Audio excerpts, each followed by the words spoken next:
I am in the process of rebuilding my home network from scratch with a fancy-dancy new Unifi system, and everything was going pretty good until I got to the backyard. I thought for sure the U7 Pro XG access point up in the ceiling was going to be able to penetrate through one wall and make it less than 20 feet to this area here. I kind of had the idea going into this that the higher speed Wi-Fi signals have a tougher time making it through the house, making it through obstacles.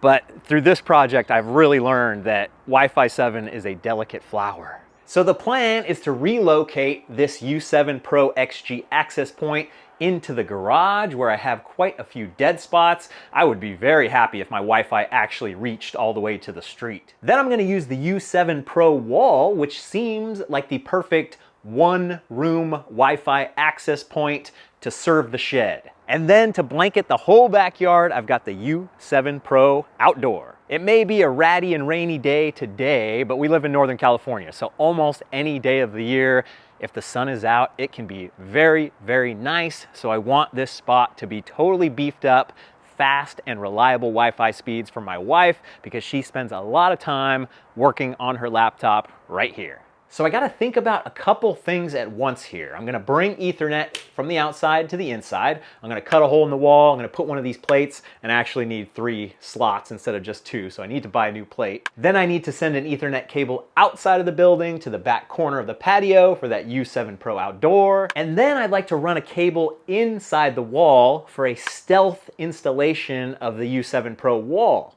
I think right here in this corner somewhere makes the most sense, but we've got this big metal tool chest. I've got to move this thing out of the way to hopefully get some better Wi-Fi coverage without interference. So I think I'm pretty happy with this general location here. I need to make sure that there's no wood studs right here in the way. Here we go. Okay, so there's a stud running right here. So if I stay in between here and here, I should be pretty good.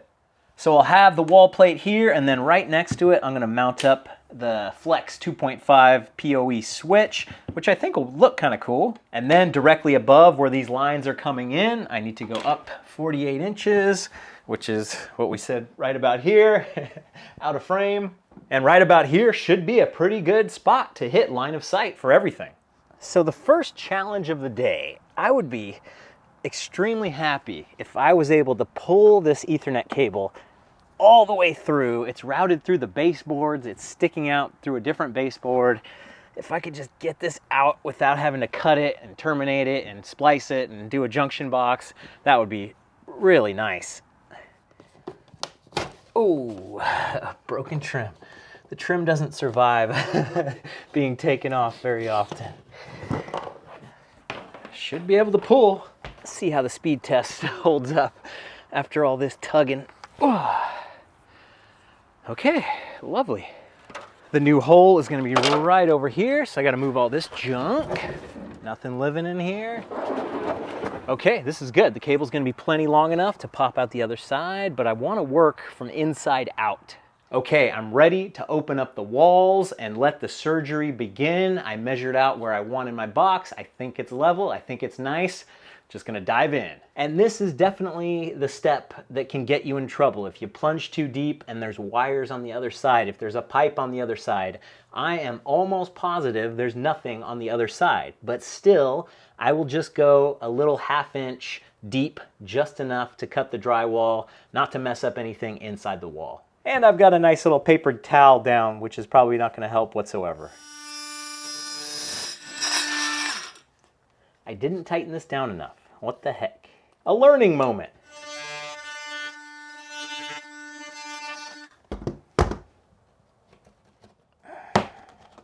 Okay, moment of truth. Did I make the hole big enough?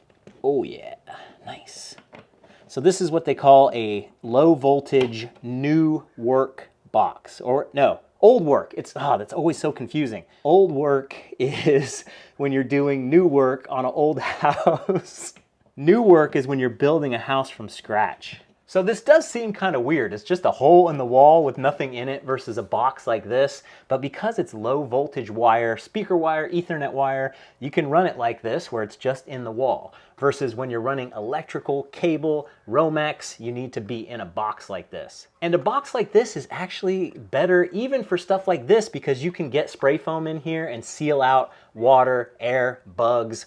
This is just inviting the ants to come through. And this drywall does get everywhere, so I got my little muck ender towels here to wipe up. Okay, let's get this sucked on here. Sucking up the, the denim insulation. So now you can imagine how I'm gonna set this up, and it feels like this is already spaced off the wall too much. What the heck? Maybe I'll go to Home Depot and see if their brand is any better. Okay, so now I'm gonna do an exploratory hole to the outside world and see where we land. The other side looked very clean. There was nothing over there. Oh, this insulation is killing me. Uh-oh.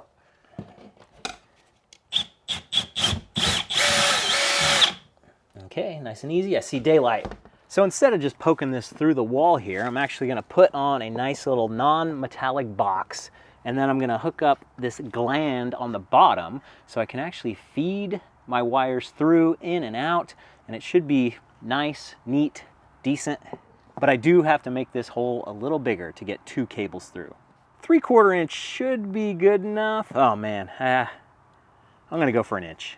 I've learned the hard way that holes that you make with a paddle bit or a hole saw are very hard to enlarge because they depend on this little point having a little anchor. So if you make the hole, then what do? You kind of have to round it out yourself. It sucks. Okay, get the first screw in, and then you can worry a little bit more about level. Nice, I like that already. The ants are already trying to find their way in. Now I can work the first cable up and through. Might actually be able to play Fortnite tonight. That little 90-degree turn is tough, but not impossible. And I'll clean up all the janky cables with these things, whatever they may be called. Okay, I am on the right path. This is exactly how I imagined it. So now things are gonna get a little more tough. I gotta bring the cable out, I gotta bring it down, I gotta like trench it through here, all the way back through that mess, around here, watch out for the roses, and then terminate here. Uh-oh, I definitely forgot that I had a wide open hole here, so I'm gonna see if this duct seal stuff will actually stick. Very nice for a temporary solution that will end up being permanent because I forgot to put it on the to-dos. This stuff is extremely useful. I keep some on hand all the time. I think a 1-pound block like this is only $5 or something. There's still plenty to do indoors while we wait out the rain.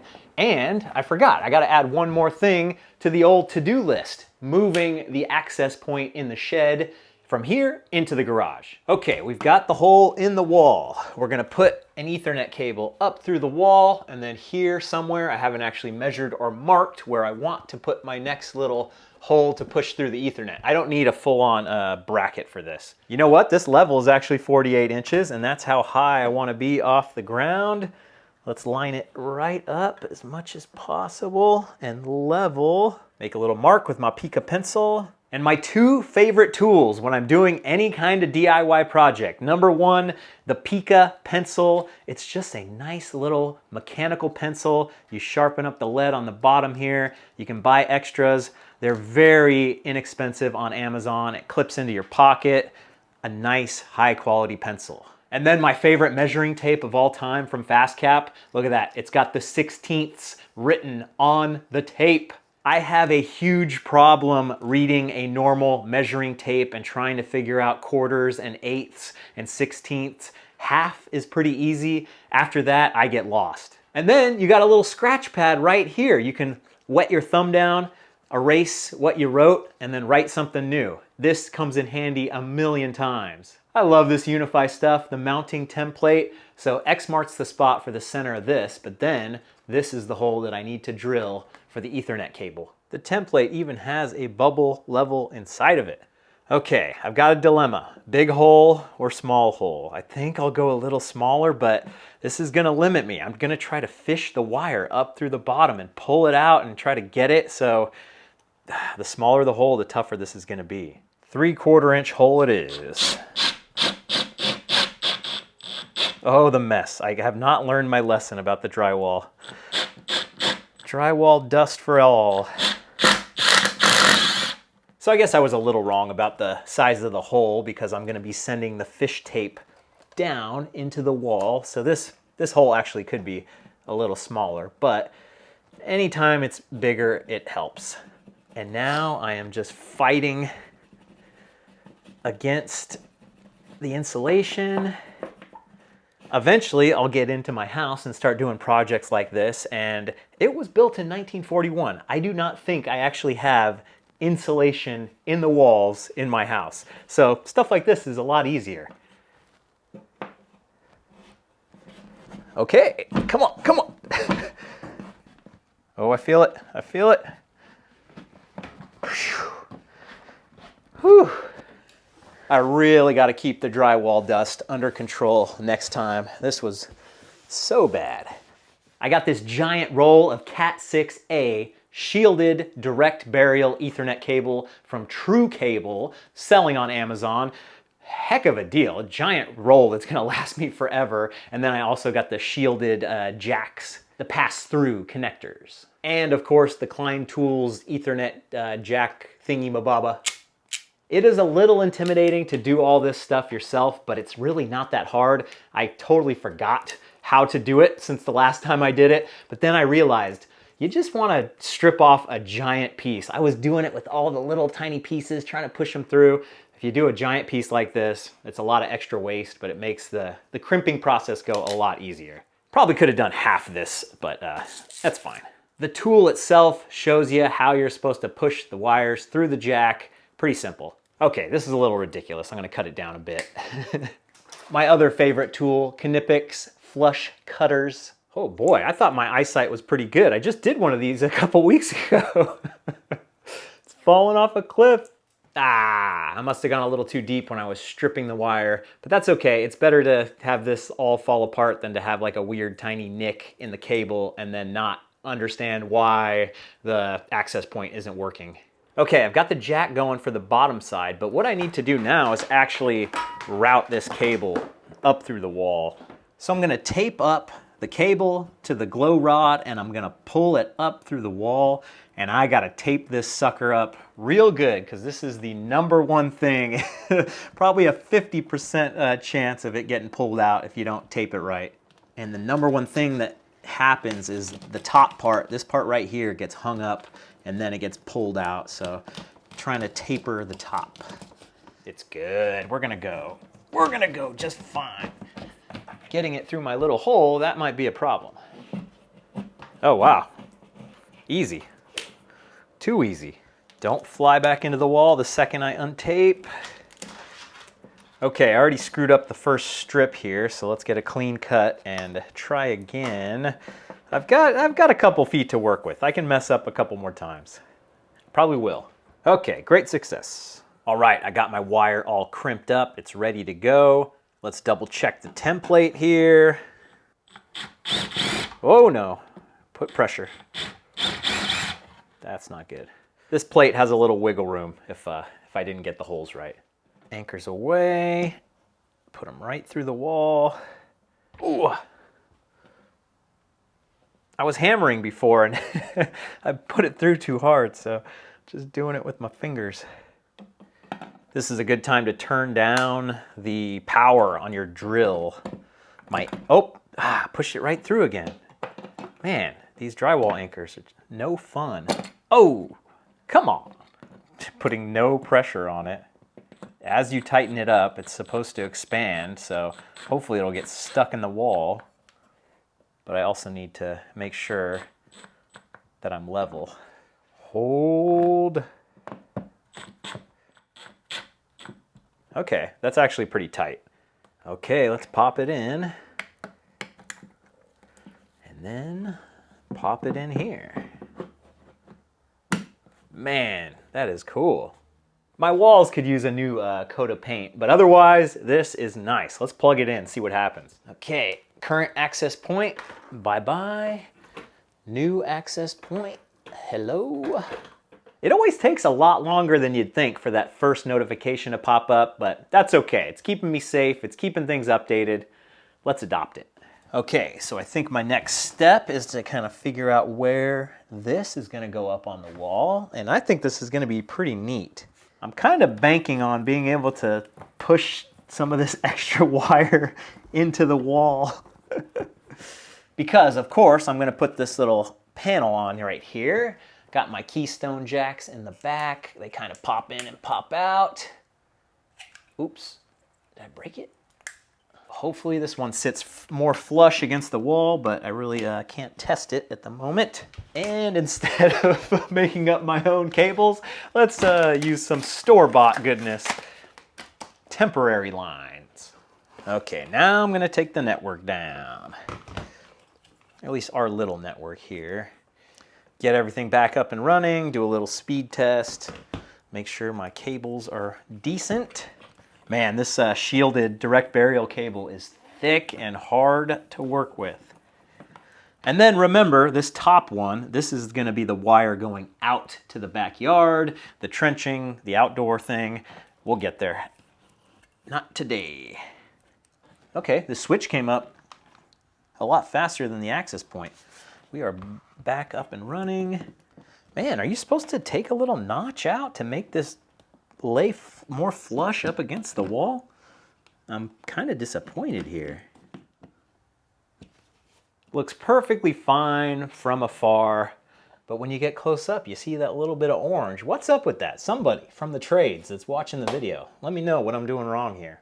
This will all be kind of covered up anyways. I'm not going to worry about it too much. Okay, another cool template from Unifi. Should be a stud right around here somewhere.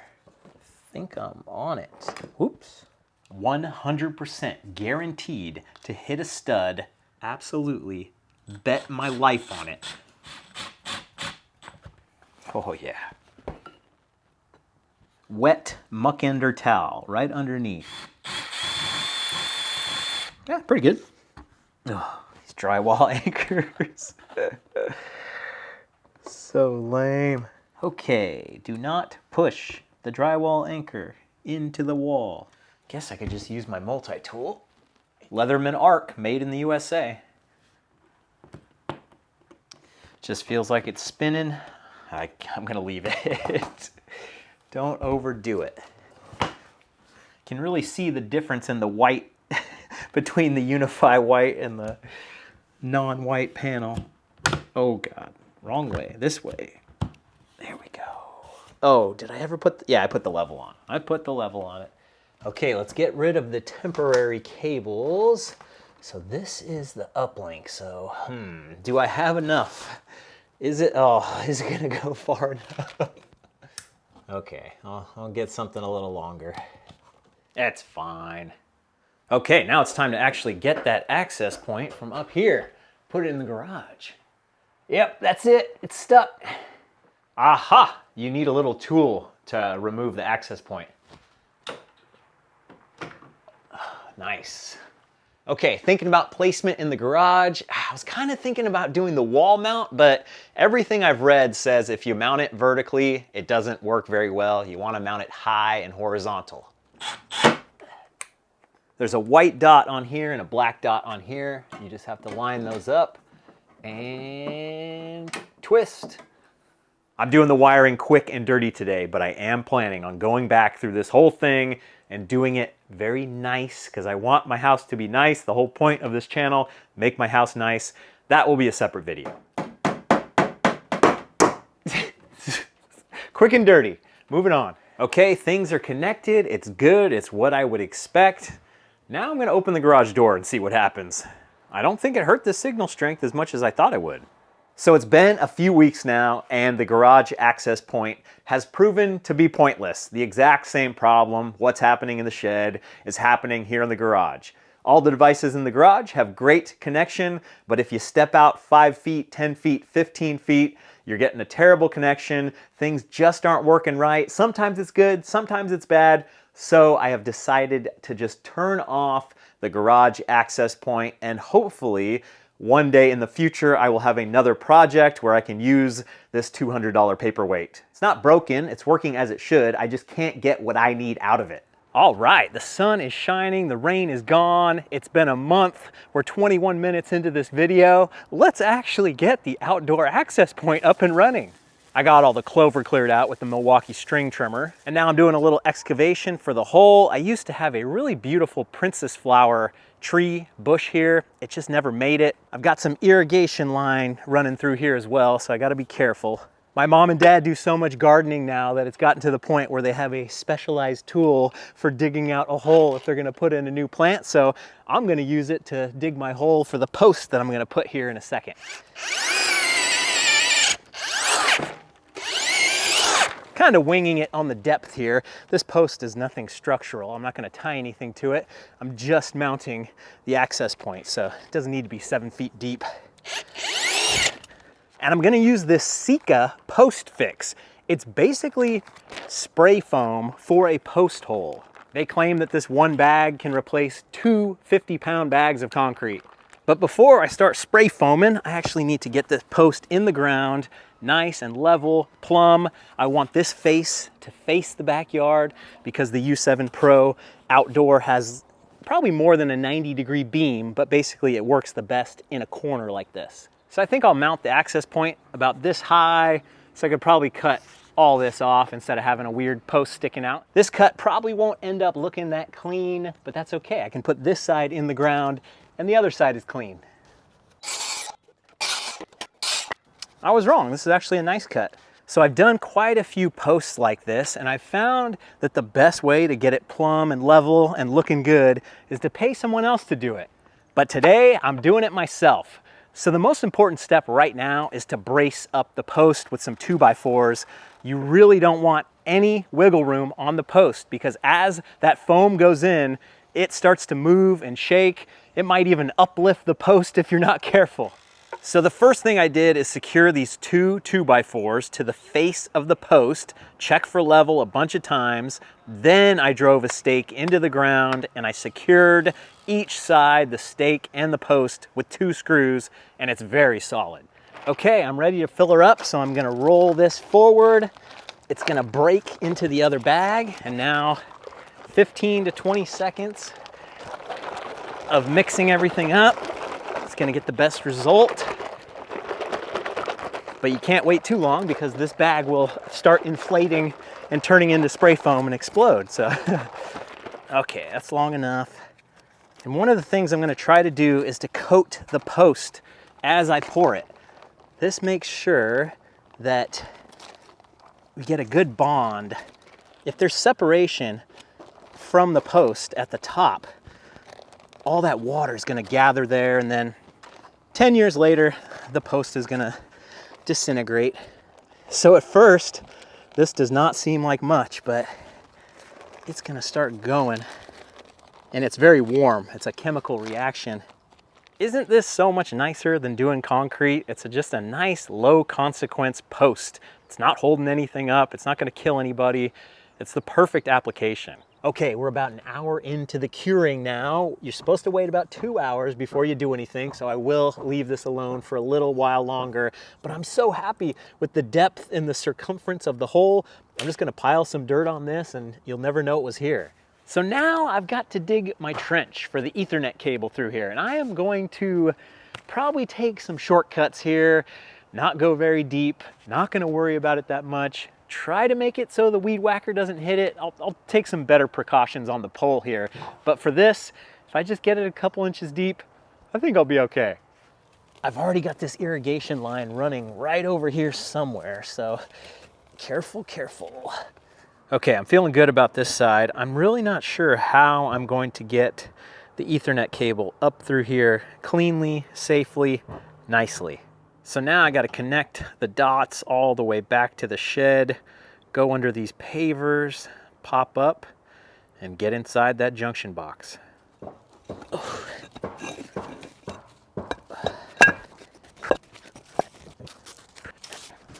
yeah, we're big composters. Lots of compost.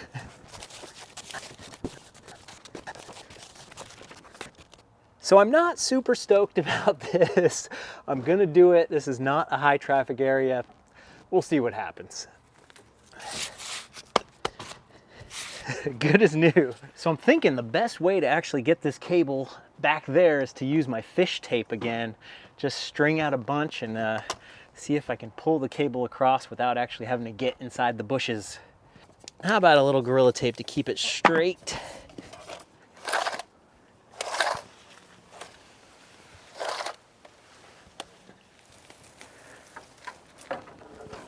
Ooh, I got a big one.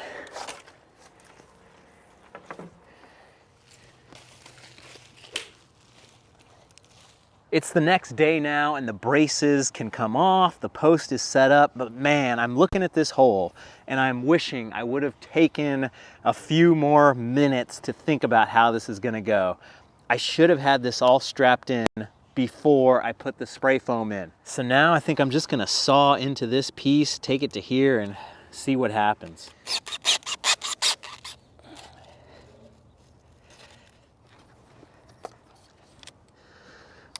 Okay, so I can get a little fancy here. I could put on one of these adapters in the gland, tighten the gland up so no water gets in. But you know what? I think the water's just gonna come in. It's just gonna flow out. I don't think it's gonna be that big of a problem. What's done is done. If there's water coming in from this side or this side, it's gonna get here. And I can take all this stuff back to Home Depot and get my money back. Got some of this conduit strap to attach it. Let's just make sure it looks decent here.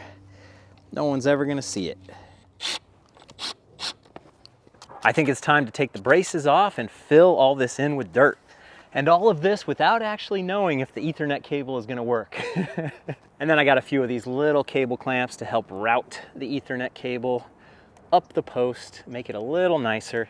I'm ready for the main event now, and we'll see how quickly this nice sparkling white piece of hardware gets completely muddy back here. Once again, we got the nice little template, and this seems pretty foolproof, pretty easy. No problem, as long as I got it the right direction. Whoa, I knew it. Very adjustable. So my install is definitely going to be in the elements. So I'm gonna take this plate off and swap it with this one, which has one of these gland things, so I can route the Ethernet cord right up it. Toughest part of the whole install, getting this little tiny screw in here.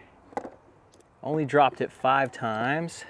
So now I need to put a jack on the end of this cable after I clean it up. And I also need to find a way to hide this cable nicely, gracefully, because there is no chance that I'm gonna be able to perfectly measure this and put it right up into the U7 Pro Outdoor and be perfect. It's always good to have a little service loop. So remember earlier when I was saying, oh man, my eyes are going bad. I realized if you just look at the back of the jack here, you can see clearly 1, 2, 3 through however many wires there are. But if you're looking down the barrel of it, down the lengthwise, you can't see nothing. Okay, I just realized I actually need to keep the wires bare because I need to route them up through this gland. Uh-oh, it's thick. At least we know it'll be pretty weather tight. Ah, this is the other thing. You gotta put this on first. I make the mistakes so you don't have to. It does come with an alternate plug, but this is a much smaller one. I could just get rid of this and then use my trusty old duct seal inside and out. The thickness is too much. Okay, I think I'm good to go from this side. Stuff it in, crimp it, hope for the best. Uh-oh, I don't remember which one was which. Okay, the inside is ready. Let's get the outside ready. It's been a while. Oh God, no need to strip these out. Okay, once again, lesson learned. No need to put the Ethernet jack on here quite yet. Let's just get it through the holes. And I'm gonna remove my duct seal here. All right.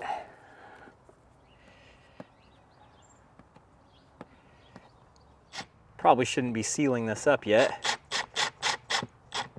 I'm really happy with how clean that turned out. Once again, I've got a lot of extra wire. I like it. I'm gonna keep it. I'm just gonna stuff it into the wall if I don't need it. Why didn't I label this? I guess I could go back to the footage and see. Okay, the middle one. That's the uplink. Let's start it up. All right, it all comes down to this, the moment of truth. You can't fake it. I don't think there's an indicator light. There it is, pending adoption and a blank screen. All right. I'm guessing this little icon means that it's updating. Okay, it took a minute to update. We're up and running, and now this is interesting. 6 gigahertz is turned off by default. We're good. Oh wow, we got a little extra step here. I am not able to get this going. This is interesting. Okay, wait a second. Wi-Fi man says I am connected to 6 gigahertz, so, huh?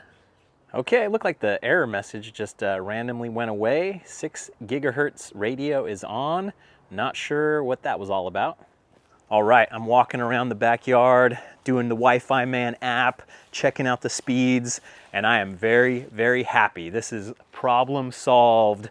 Oh, thank goodness. Right on the other side of this wall is the dining room access point. You would think it would want to try to jump off and get that closer one, but we're still here, we're still in the backyard. Excellent. I'm doing like 3 things at once, so I'm sitting here and I'm like, oh no, what's going on? I'm at negative 83, the signal's gone bad. Whoops, let me put it back. Oh, there is a light. And of course, the most important spot, the point of the whole backyard project, this little area is rocking and rolling as well.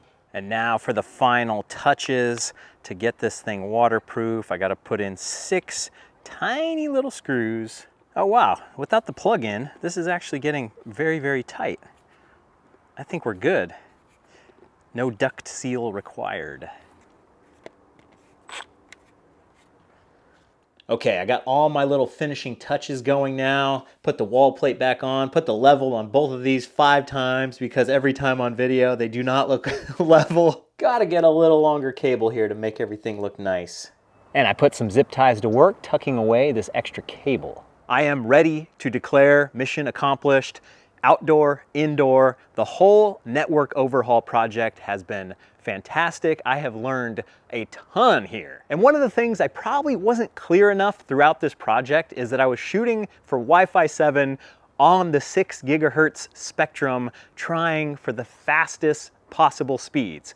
You can also do Wi-Fi 7 on the 5 gigahertz spectrum and the 2.4 gigahertz spectrum, apparently. There's so many layers, it's so complicated and confusing, but I was just shooting for the fastest possible Wi-Fi 7, 1 gigabit plus to my phone for this whole thing. It's all kind of silly and impractical just to be able to say you got the fast speeds. It's kind of like a nice car. Nobody really needs a nice car. You just need a car to get you to and from where you're going. But we all kind of want a nice car. And hopefully this nice car is gonna last me quite a while. The hope of future-proofing. It's impossible, but hopefully I can just coast along for the next 6 months before I need to tear it all out. And when I do, I hope you'll be along for the ride because I've got a lot more problems to solve. I'll see you on the next one.